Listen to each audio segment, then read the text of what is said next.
반갑습니다. 시지고등학교 1학년 친구들 안녕하세요. 자, 연암국어학원의 원장 김선영입니다. 자, 오늘 영상은요. 우리 시지고등학교 친구들에게는 매우 유익한 도움이 되는 영상일 거예요. 자, 바로 작년 시험지를 실제로 보면서 출제 경향이 어떠한지, 우리는 앞으로 중간고사를 어떻게 준비해야 되는지를 시험지를 보고 직접 분석을 해볼 겁니다. 자, 시지고등학교는요. 중간고사나 기말고사 둘 다 서술형과 객관식이 섞여 있습니다. 자, 그러면 시험이 어떻게 출제되는지 자, 우리 시험 내용으로 고고 들어갑시다. 총 10페이지로 이루어져 있고요. 자, 여러분들 작년에 5월 2일 날 실시했던 중간고사네요. 2019년도입니다. 객관식 문제가 22문제로 되어 있고요. 주관식 문제는 6문제로 되어 있습니다.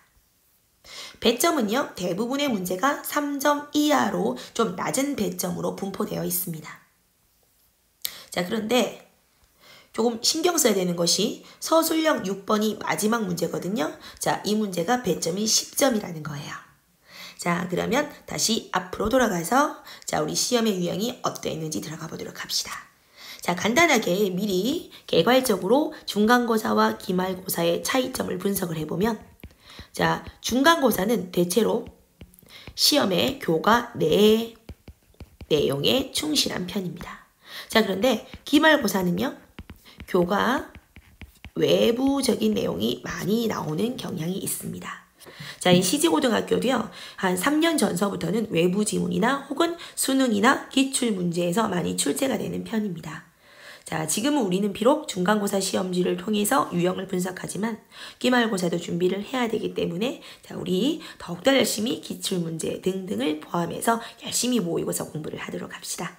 자, 그러면 내용으로 들어가도록 해볼게요.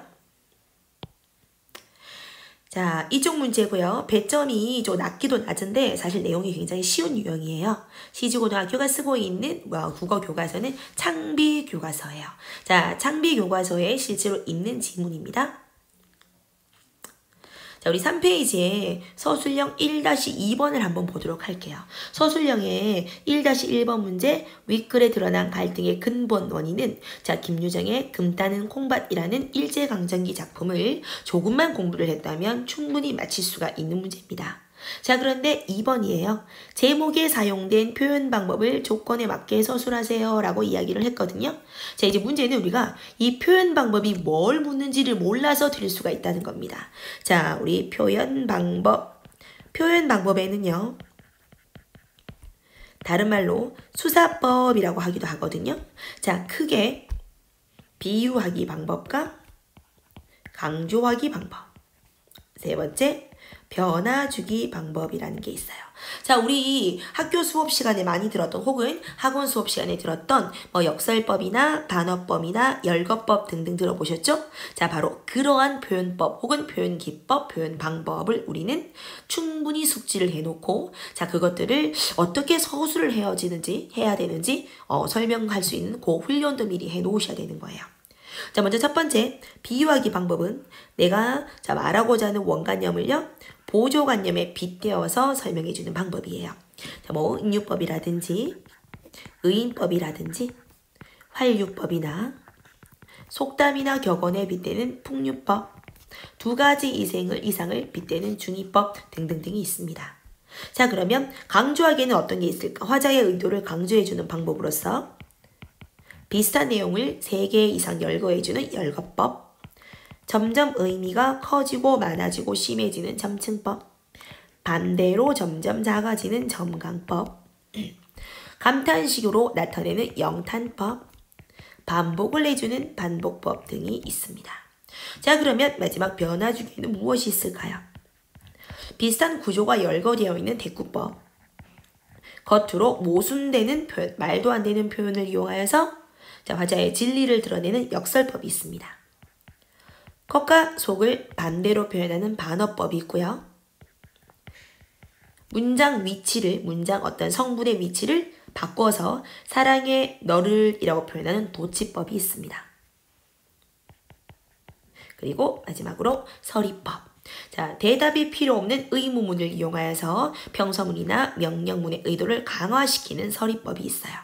자, 이런 수사법이 대표적으로 자, 지금 여기 선생님이 써준 거 외에도 굉장히 많습니다. 자, 이런 표현 방법을 찾아내래요. 자, 그런데 제목이 금 따는 콩밭이에요. 자, 그런데 이곳에는 금이 있다 없다?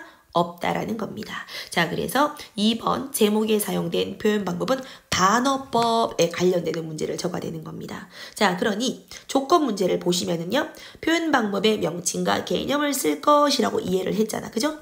자, 그러면 우리는 여기서 반어법에 대해서 명시를 하고 이 반어법의 개념을 적을 수가 있어야 된다는 겁니다. 다행히 학원을 다니는 친구들은요, 이 반어법을 비롯해서 자, 우리는 반어법이나 역설법을 정리한 자료들을 따로 공부를 할 수가 있을 거예요. 자, 시주고등학교 유형 보이십니까? 표현 방법을 비롯한 문학의 기초 개념을 문제로 내버린다는 거. 자, 중요합니다. 자, 4페이지 문제고요. 우리 시험지를 준 선배님들 3번에 별표를 했지만 많이 어려운 문제는 아닙니다. 자, 창비 문학교과서 국어교과서에 실려있는 내용이고요. 굉장히 간단한 문제입니다. 자, 5페이지입니다. 5페이지 또한 그래요. 자, 그래서 이 창비문화교과서 자체가 난이도가 높은 문제가 아니거든요. 그리고 사실 문제 유형을 보면은요, 6번 문제 한번 보세요. 가의 한글 편지와 시집에 관한 설명으로 가장 적절한 것을 물었거든요. 자, 정답은 2번으로 되어 있는데, 자, 여러분들 충분히 맞힐 수가 있는 문제입니다. 왜냐하면 가에서 핵심 소재가 한글 편지고요. 나에서는 핵심 소재가 시집이거든요. 자, 그래서 쉽게 교과서 내용만 충분히 열심히 공부를 해준다면은 다 맞을 수 있는 문제들이 제시가 되었습니다. 자, 6페이지입니다. 6페이지에서는 우리가 조금 신경 써서 봐야 되는 것이 바로 서술형 3번 문제입니다. 자, 다른 문제들은요, 안에 나와 있는 이게 지금 가시가 백석의 고향이 외부 지문이거든요. 그리고 김종길의 성탄제는요, 작년에 선생님이 기억하기로 나올 거라고 언급이 되었던 외부 지문입니다. 자, 그런데 서술형 3번 문제 유형은요, 한번 보도록 할게요. 배점이 6점이에요. 각 2점이기 때문이죠. 다음 조건에 맞게 떠오른 생각이나 느낌을 표현해라 라고 이야기를 했어. 그런데 자, 3-1번 소재를 반드시 자, 여러분들의 아버지를 하라 라고 얘기를 했어요. 자, 2번 아버지 또는 아버지의 신체 부위를 다른 대상에 빗댄 표현을 사용해라 라고 얘기를 했어. 자, 그리고 3번 4행 이상 표현할 거. 자, 여러분들이 이거 6점 문제라고 그냥 단순히 생각하셔도 될 문제가 아니에요. 자, 이 문제는요, 6점 문제라는 배점이 문제가 아니고요. 자, 여러분들의 시험을 푸는 시간을 잡아먹을 수 있는 문제라는 거예요. 자, 이거 어떤 문제예요? 바로 창작 문제입니다. 자, 다행히 작년에 이 시지고등학교뿐만 아니고 우리 모든 연암 친구들은요, 자, 여러 가지 훈련을 미리 하고 시험장에 들어갔어. 시조 쓰기 훈련 들어갔고요. 현대시 쓰기 훈련도 들어갔었습니다. 자, 이 다양한 시쓰기 훈련을 통해서 서술형 3번 같은 유형의 문제를 대비를 하셔야 되는 거예요. 자, 여러분들이 제한 시간 1시간도 안 되는 시간 안에 어떻게 이렇게 많은 문제를 풀 수가 있겠습니까? 그래서 우리는 4행 이상의 시를 또 신체 부위를 다른 대상에 빗댄 은유법이나 직유법 등을 적어서 자신의 아버지로 해서 자, 조건에 맞추어서 우리 아버지에 관한 시를 적어놨어야 되는 거예요. 그래서 자, 우린 여기서 수사법도 중요하겠지만은 자, 여러분들의 생각을 시로 풀이하는 방법을 학원에서 미리 자, 우리 흰 종이에 준비를 해서 시험장에 들어가셔야 되는 겁니다. 자, 서술형 3번 문제는요, 이번에 작년에 2019만 나온 게 절대 아니에요. 2018학년도도 나왔고요. 자, 2017학년도는 어떤 문제가 나왔는가 하면 2017년도에는 자, 조건을 10개를 맞추는 문제가 있었어. 내가 기억을 하는 문제만 3년 9행으로 시를 지으세요. 자, 그리고 우리 연합국어 친구들은 기억이 나는 단어일 겁니다. 형상화 기법을 적어 놓도록 하세요. 세 번째, 대꾸법 집어넣으세요. 네 번째, 명시적 화자 설정하세요.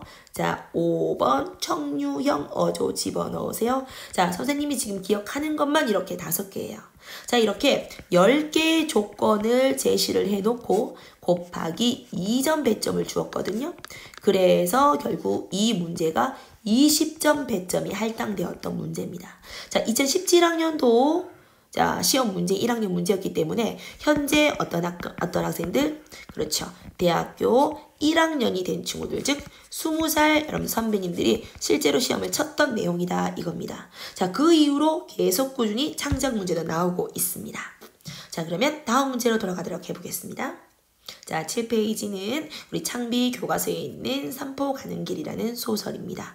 자, 우리가 또 좀 신경 써야 될 문제가 나왔어요. 자, 8페이지에 서술형 5번 문제 보도록 하겠습니다.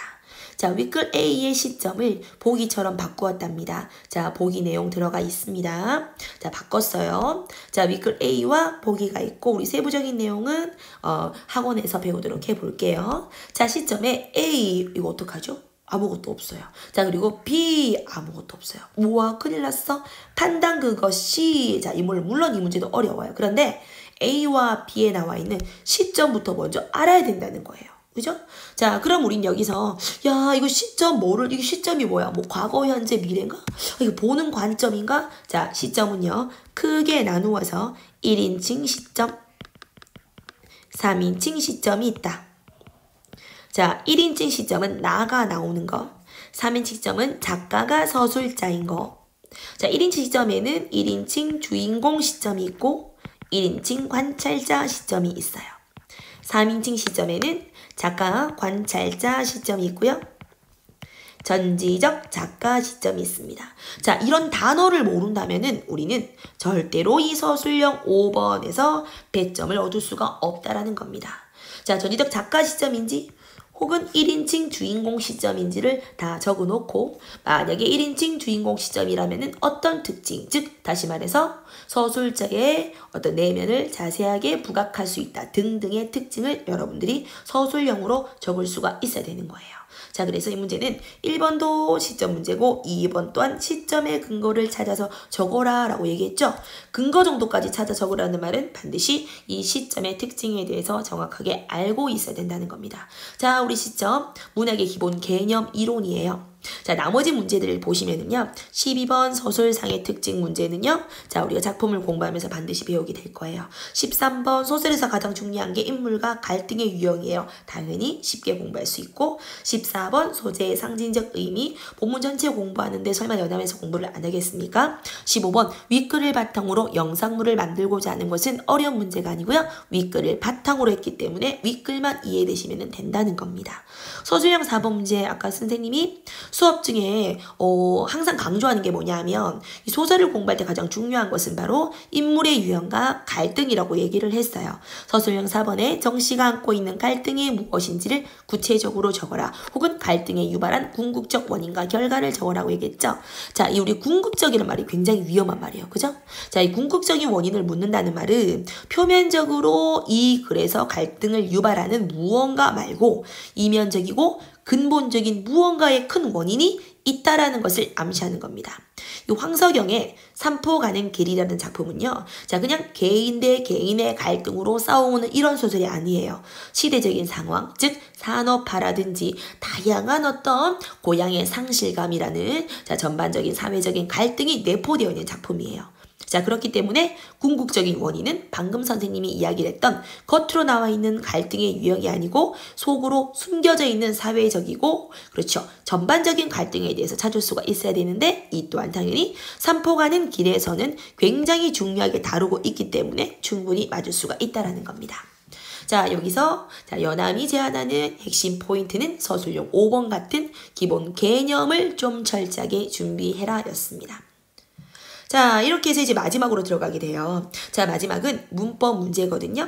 16번서부터 자, 우리 뒤에 서술형 문제도 들어가 있고요. 자, 그런데 사실 이 문제가 16번서부터 객관식은 22번까지 있고요. 서술형 문제도 뒤에 들어가 있는데 배점이 무시무시해요. 문법의 배점이 저 친구들 놀라지 마세요. 바로 29점 배점을 가지고 있습니다.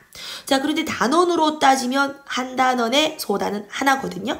자, 그런데 배점이 약 30점이 달려있다는 거야. 그리고 시주고등학교는요. 문학이나 혹은 독서 지문에 비해서 문법의 난이도가 매우 높다라고 할 수 있습니다. 자, 우리 한번 훑어읽기를 한번 해볼게요. 자, 16번은요. 바탕으로 질문에 대한 거 보기를 보도록 하겠습니다. 표준 발음법이고요. 자, 우리 친구는 작년에 선생님 학생은 된소리 대기라고 잘 적어놨어요.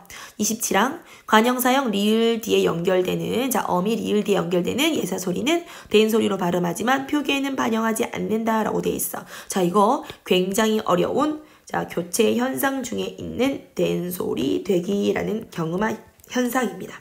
자, 다행히 친구는 잘 맞췄거든요. 자, 그런데 굉장히 어려운 문제긴 합니다. 자, 17번 유형 또한 17번 잘못된 발음 자료를 수정한다 라고 얘기를 했어요. 자, 대부분의 친구들이 이 단어를 닭이라고 발음하지만 사실은 달기입니다. 생년, 비을, 니은 첨가와 비음화가 일어나죠. 밭을 아닙니다. 밭을 아닙니다. 밭을. 자, 국외음화 일어날 환경 전혀 없습니다. 자, 등산로, 다음에 부엉만 해서 자, 여기는 이 단어들이 어려운 이유는요. 하나의 문 변동만 일어나는 것들이 아니고 두 개 이상 의문의 변동이 중복되어서 일어나는 단어가 많이 나와 있다는 겁니다. 자, 충분히 훈련이 되지 않으면 힘들겠죠? 자, 18번 문제 또한 표준 발음법이 제시는 되어 있지만 하필이면 가장 어려운 자 18항서 16항, 17항 그리고 29항이라는 니은 첨가 등등이 나와 있습니다. 자, 그래서 수업 시간에 자주 듣긴 들어서 우리 친구들은 굉장히 쉽게 풀었을 혼리불이나 반리랑 꽃리랑 등등이 나와 있을 겁니다. 자, 19번 유형 문제도 굉장히 어려운 유형이에요. 자, 우리 정답을 보도록 할게요. 1번 놓고 축약 현상 맏형 축약이죠. 만소 자 히읗이 탈락하고 뒤에 소가 된소리 됐어요. 놓는 자 디귿으로 음절의 끝소리 이후에 비음화가 됐고요. 자, 끌라 히읗이 없어진 이후에 유음화가 진행이 됐습니다. 자, 우리 5번 유형 또한 어때요? 의문의 변동이 2개 이상 일어났다는 겁니다. 자, 다행히 맏형이나 만소나 놓는 끌라 자 위에서 우리 공부했던 혼미불 등등은 연함의 표준 발음법 문제 유형에 다 있고 자, 그리고 선생님의 유튜브에도 실전 문제를 통해서 이미 올라가 있습니다. 자, 그럼 우리 마지막 페이지 들어가 보도록 하겠습니다. 자, 20번부터 서술용 6번까지 있는데 물론 나머지 다 어려워요. 자, 음의 변동인데 굉장히 어렵게 나와 있는 유형인데 여기서 우리가 조금 신경을 써야 되는 것은 바로 서술력 6번입니다. 시지고는요. 반드시 한 문제를 굉장히 높은 배점의 문제를 냅니다. 자, 아까 선생님이 잠깐 이야기했던 20살 우리 형님들이 쳤던 시험에 20점 배점 언급했죠. 서술형 6번은요. 10점 배점이 되어 있고 각 1점입니다. 자, 표준 발음법 적으시고요. 그것의 의문의 변동을 적는 거고 2개 이상 있다면 2개 이상 다 적어줘야 되는 거예요. 자, 너무나 어렵게 제시가 되어 있습니다. 그렇죠? 자, 우리가 하나만 예를 들어보잖아요. 자, 표준 발음은 갓나무입니다. 의문의 변동은요. 갓나무가 시옷에서 먼저 디귿으로 갓나무 자, 음절의 끝소리가 이루어지고요. 다시 비음화로 갓나무가 된다는 겁니다. 자, 2개의 의문의 변동이 일어났다는 거겠죠? 자, 이렇게 해서 우리가 2점 배점을 얻은 거예요. 자, 그런데 작년에 1학기에 중간고사가 이렇거든요. 기말고사는 20점 배점으로 돼 있어서 한글 맞춤법 틀린 거 1점 그리고 교정해서 제대로 고치면은 1점 해서 10개를 찾는 문제가 있었습니다. 자, 우리가 신경 써야 되는 거 시주고는 굉장히 고득점의 배점이 배정되어 있는 문제가 반드시 나온다는 겁니다.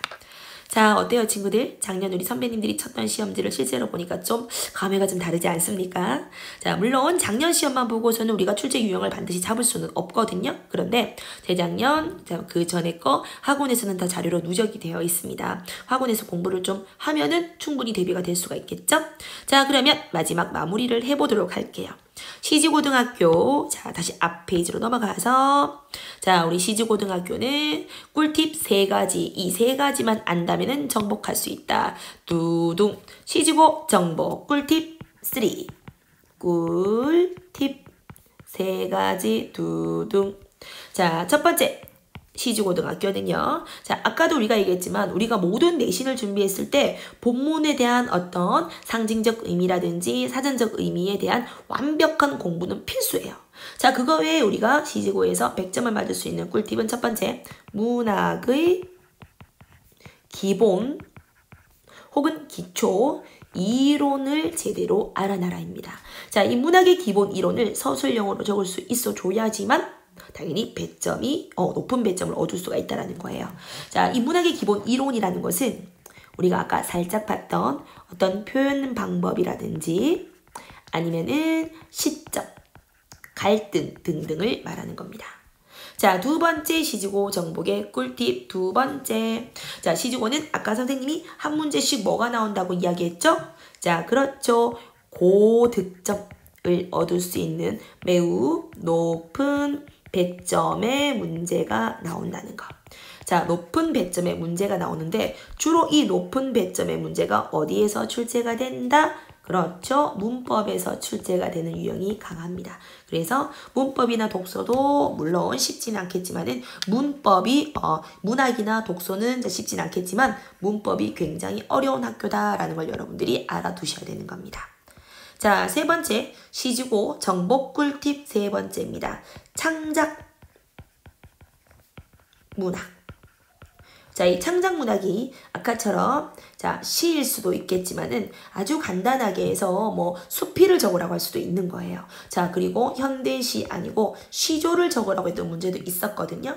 이 창작하는 문학에 대해서 대비가 반드시 들어가 줘야 되는 거예요. 자, 이 문제가 왜 무서우냐면 자, 포기하고 넘어가면 모르겠지만 이 문제에 6점 배점이 달려 있었어요. 그죠? 풀다 보면은 시간을 너무나 많이 투자를 하게 돼서 뒷부분에 나와 있는 고득점 10점짜리 배점 문제를 놓치게 될 수가 있다는 거예요. 자, 그래서 시주고 꿀팁 세 가지 다시 한번 정리해 보자면 자, 문학의 기본 이론에 대해서 반드시 숙지를 해놓고 서술형으로 쓸 수 있을 때까지 훈련을 하자. 2번 고득점 문제가 있을 것이다. 자, 주로 문법에서 기출되었으니 우리 문법을 준비를 어떻게 해놓자? 완벽하게 해놓자. 세 번째, 다른 학교랑 좀 차이점입니다. 자, 덕원고등학교나 근처에 있는 다른 학교는 나오지 않았던 문제예요. 자, 문학을 창작하는 문제를 반드시 낸다. 그냥 내는 것은 아니고 조건에 갖추어서 문제를 낸다. 왜냐? 조건에 맞는지 안 맞는지에 대해서 우리가 채점이 들어가야 되기 때문입니다. 자, 많은 도움이 되셨을지 모르겠습니다. 이렇게 자, 꿀팁을 통해서 문제를 봤지만 자, 그래도 가장 좋은 방법은 완벽하게 100점을 준비하기 위해서 세부적인 내용이나 외부 지문까지 완벽하게 공부를 해놓는 겁니다. 자, 내신 1등급, 수능 1등급을 위한 유일한 길 연암국어학원의 1타 강사 김선영 원장이었습니다. 감사합니다.